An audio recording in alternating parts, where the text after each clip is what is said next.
All right, everybody, welcome to your lower body hip strengthening exercises. So we're gonna start seated. I want you to take your band, wrap it around the knees, and then send one end back underneath. Then we're gonna tie them together. I get tired of pulling things that are in a knot.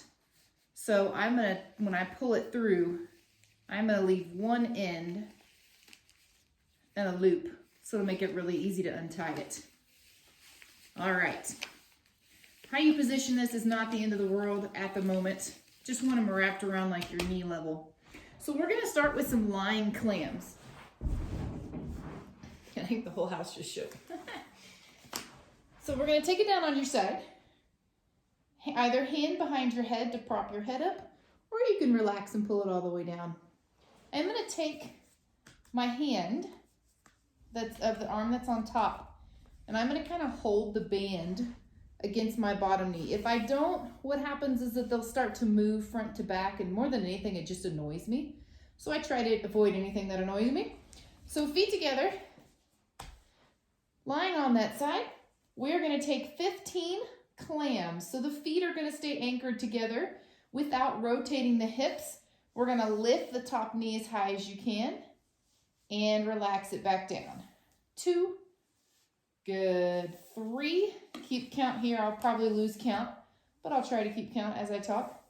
So what's most important on these is that you are not moving or rotating the hips. The body is not going front to back. This is about 7 or 8. You wanna keep the hips forward. As you go pretty quickly, you should feel some good tension through the back side of that hip. About 3 to go. 3, 2, and 1. We're gonna keep working the same side here. We're gonna come up to our good old-fashioned pean dog. So I'm gonna let the band go down lower to about ankle. I'm gonna face you to start these. So all fours, we're gonna be taking the knee and the entire leg out to the side and back down. The key here is that your knee is not the only thing going. It's not just a knee lift. It is even more important that you take that foot. So think about lifting the band out as much as you can and back in. Out and back in. And you can feel the difference if you just lift your knee. It's way easier than if you force that foot to go out too. Excellent. We're taking 15 of these too. Pretty quick, you should feel a burn in that hip. I think that's 7 or so. I'm gonna change views, keep going. Good, press it out. Try really hard not to rock to the other side or drop your shoulder. That bottom hip is working too. I think we're at about 3 or so more. 2, 1. Alrighty, now I want you to take the band. Your right leg is the one we've been working. And I want you to take the band around your foot on that right leg. So the foot has the band. From here, we're gonna do what I like to call donkey kicks or ceiling kicks. We're not extending backwards. We're thinking about the bottom of the foot going up to the ceiling. So we're driving not back, but up.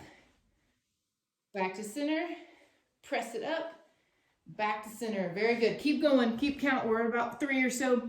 So as you go, really want to make sure everything stays facing forward and square. We're not leaning to try to compensate.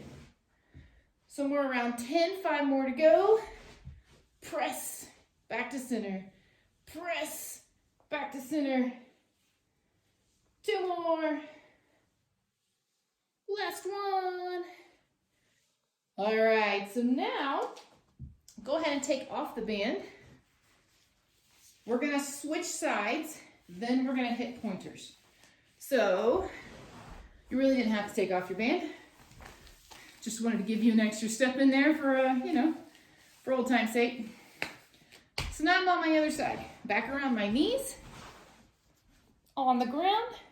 Abs in nice and tight. I'm going to keep my hand from the my hand on the band so it's not moving around.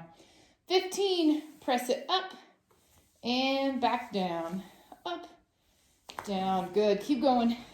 Remember to keep the feet stationary. It is that hip that is working. You may pretty quickly find that one side is way stronger than the other. That tells you we got an imbalance and we need to work that side a little bit more. I hope you are counting. I think we're around 10 or 11. Good. Awesome, awesome, almost there.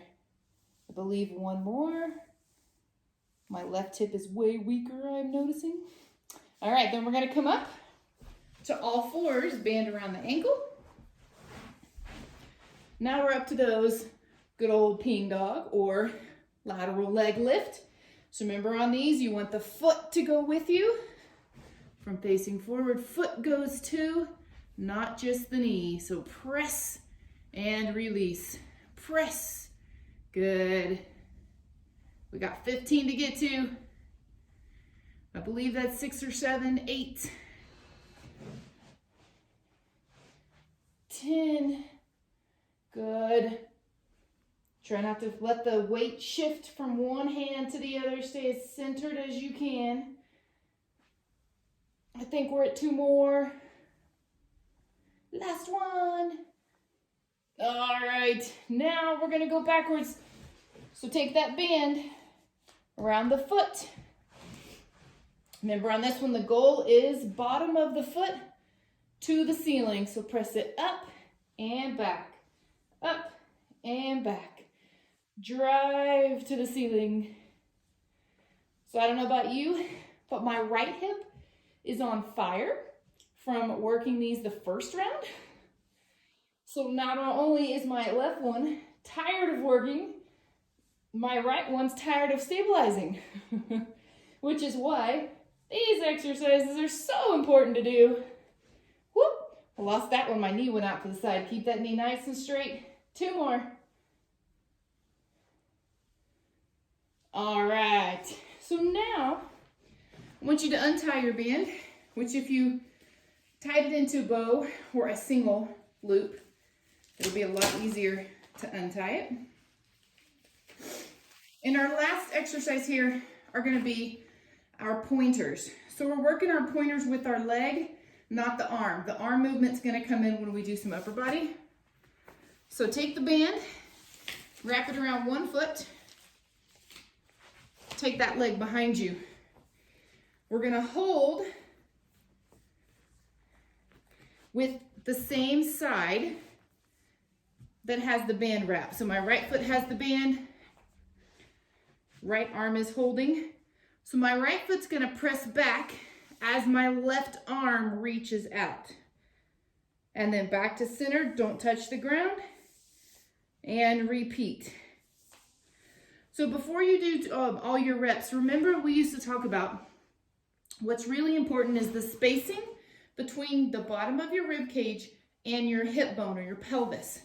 We don't want that spacing to increase, meaning that there shouldn't end up being this big old arch and reach through your belly. So think about where the spacing is, pelvis, rib cage, and I'm gonna hold that firm. Reach back in, none of that moves. Nothing through my spine is gonna move. 15 reps right here. There's 3, 4, everything fully extends. 5, 6, 7. Keep everything nice and square. Make that long arm reach just as much as that foot is reaching. I think we're at 5 more. I'm just going to change view. Good.